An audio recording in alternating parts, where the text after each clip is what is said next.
Samantala, isinagawa ng Regional Mobile Force Battalion ng NCRPO ang Rapid Deployment Company Fun Shoot Challenge, isang aktibidad na naglalayong pahusayin ng kasanayan ng mga miyembro sa shooting at pagpapalakas ng kanilang teamwork. Muling magbabalita dyan si Patrolwoman Maria Danica Bungo. Walang nakapigil sa mga matitikas at mahuhusay na kasapi ng Rapid Deployment Companies matapos ang matagumpay na Family Fun Shoot Challenge na ginanap sa NCRPO Firing Range 3, Camp Bagong Diwa, Bicutan, Taguig City.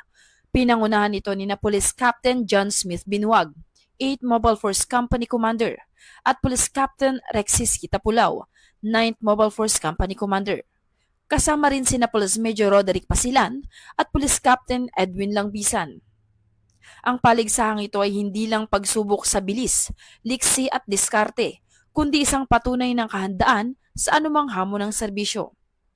Matapos ang matinding tunggalian, isinagawa ang closing at awarding ceremonies sa Tagapaglunsad Hall RMFB, kung saan kinilala ang husay at dedikasyon ng mga lumahok. Samantala, kinilala namang overall champion ng Team 14 na pinangunahan ni Police Captain Rexis Kitapulaw. First place naman ng Team 1 led by Police Captain Christopher Angdasan. At second place naman ng Team 4 led by Police Captain Renmar Clifford Raval.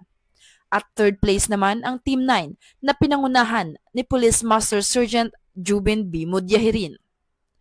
Alinsunod pa rin sa direktiba ni Police Colonel Celso M. Rodriguez, RMFB NCRPO Force Commander, at sa AAA Policy Framework ni Police Brigadier General Anthony A. Abirin, Acting Regional Director NCRPO, na able, active, and allied, at sa mantra ni Police General Romel Francisco D. Marbil, Chief PNP, na siguruhin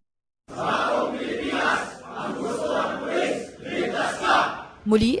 Ako po ang inyong Police News Network Correspondent, Patrolwoman Bungo, alagad ng batas, tagataguyod ng balitang pulis.